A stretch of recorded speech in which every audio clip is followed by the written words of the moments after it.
Je suis Madeleine Oona, propriétaire du château Oona Bouma à Damas. Donc, dans ce château où j'ai acheté avec mon ex-compagnon depuis octobre 2005.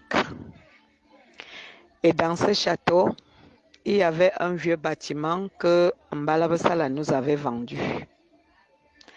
Et j'ai donc transformé le vieux bâtiment qui fait 603 mètres carrés, là où il y a une salle de fête avec 5 toilettes et 6 chambres en haut,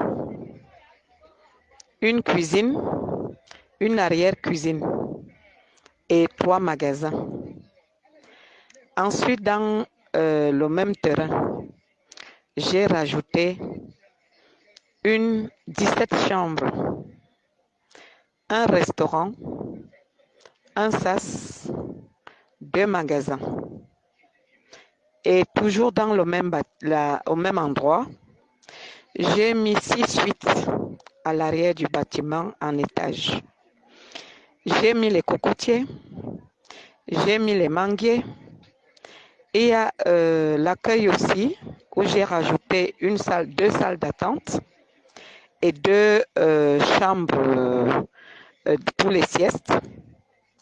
Et à l'extérieur, donc il y a une grande cour que je viens d'aménager avec beaucoup de fleurs. Il doit y avoir 10 cocotiers, il y a des palmiers, il y a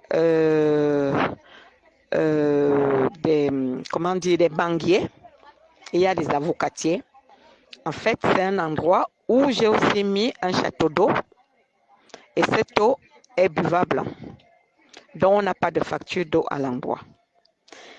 Donc, depuis 2005, on avait proposé à Jean Couette cet endroit. Il n'avait pas d'argent pour payer.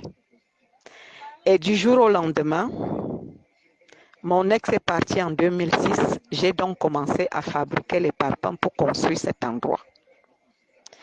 Jean Couette, d'un coup, ne voyait pas qu'est-ce qu'on pouvait faire à cet endroit dès lors que j'ai exploité l'endroit. Il est entré dans les Sissongo. Je ne vous dis pas tous les gris-gris qu'il a fait contre moi, toutes les maladies qu'il m'a lancées.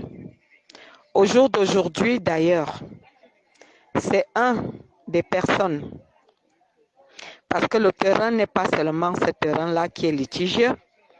Il y a les 34 hectares de terrain de ma famille que Jean Couette a acheté le pas de porte aux Ambazoniens à Damas.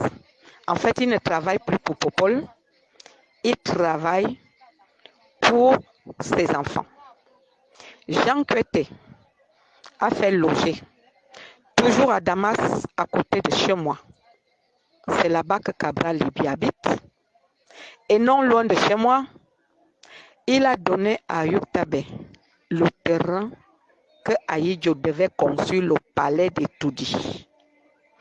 Et pour connaître que c'est là qu'on devait construire le palais de Toudi, il faut être un haut dignitaire du pouvoir pour le savoir. Mon père a refusé de céder ce terrain à Aïdjo. Aïdjo est parti construire à Toudi, là où les gens n'avaient pas de papier. Jean Couette a fait annuler le titre foncier de ma famille avec l'aide de celui qui vient alors. À partir du moment que j'ai réussi mon hôtel, donc directement, je suis un danger pour eux. Donc ils sont tous après moi. Jean Couette n'a jamais payé les 100 millions qu'il dit qu'il a payé à Yves Bremont, vu qu'il n'y a aucune preuve. Il y a la preuve qu'ils ont fait un faux papier chez Maître Meunier de la vente.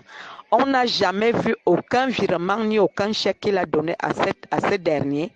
C'est des choses qu'ils ont fait de main à la main. Et ils m'exigent aujourd'hui pour un endroit qui peut valoir jusqu'à 900 millions ou 1 milliard de francs CFA. Il me dit d'aller chercher 50 millions chez Maître Meunier, ce que je refuse. Au niveau du tribunal, Jean Coeté n'a pas attendu la décision du tribunal. Il a allé démonter tout au château Onabouma. Je suis affilié aux impôts, je paie mes impôts. Chaque fois que je loue la salle, je paie mes impôts, je paie mes taxes, je suis à jour de tout. Pendant que nous sommes en train d'attendre la décision au tribunal, voyant que le juge commence à voir clair dans l'affaire, qu'est-ce que M. Coeté a fait? Il est allé, il a hanté mes gardiens. Ces derniers ont fui, laissant les chiens, laissant tout derrière eux. Il a tué mes chiens, il est entré, trié mes choses, tout ce que je ramène comme baies vitrées en Europe et tout le matériel, les poteaux, les quoi, tout ce que je ramène en Europe. Il a tout confisqué, il a pris quelques trucs. Je ne sais pas au jour d'aujourd'hui mes affaires, mes habits, tout, jusqu'à mes sous-vêtements.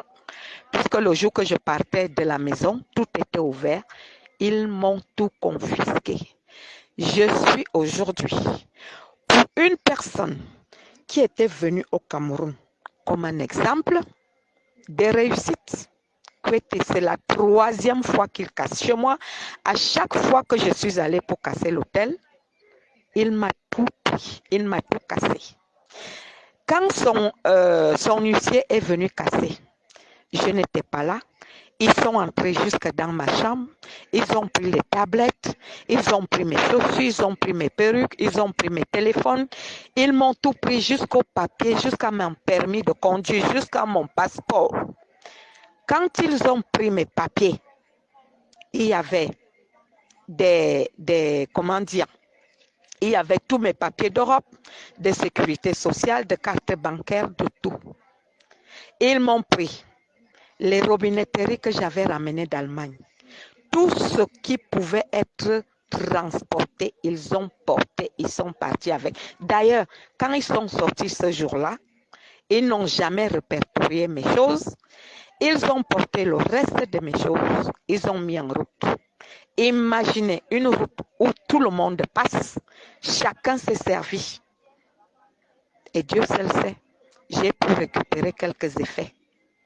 Dieu merci, j'avais dispatché les choses à la maison. Donc, j'avais 3 autres chambres qu'il n'avait pas ouvertes. Il avait ouvert une des chambres. Voyant qu'il y avait de très belles portes vitrées qui arrivaient d'Europe, il a caché. Les chauffe-eau de 400 litres, il a caché. Les suppresseurs, les tentes, les beaucoup de choses, des marmites, des fours, je ne peux pas vous compter. Ils ont mis de côté. Ils ont caché ça dans une chambre avec certains gros matelas. Coeté a détruit ma vie. Je ne sais pas si c'est Popol qui leur donne autant de droits sur le peuple. Pourquoi se plaindre donc? Se plaindre. On se plaint. On dit que nous partons à la diaspora. On ne ramène jamais rien. On ne vient rien faire. Au jour d'aujourd'hui, tout le monde qui admirait ce que j'étais venu faire au Cameroun en construisant le château Onabouma Damas, 22 chambres, une salle de fête, un restaurant, 6 suites, 2 chambres de passe et l'accueil, plus les extérieurs. J'ai mis dans cette cour-là les cocotiers qui donnent depuis 5 ans qu'on prend des sacs et des sacs que chacun vient pour récolter, partir avec. Coeté a tout pris. Il n'a rien fait pendant 37 ans que le père lui a tout donné entre les mains. Je lui avais même supplié de me donner l'argent. Je fais la même chose pour lui en mieux. Ah non, qu'est-ce qu'il a trouvé mieux de faire? C'est de me casser tout. Comment est-ce possible? Comment est-ce possible? Voilà.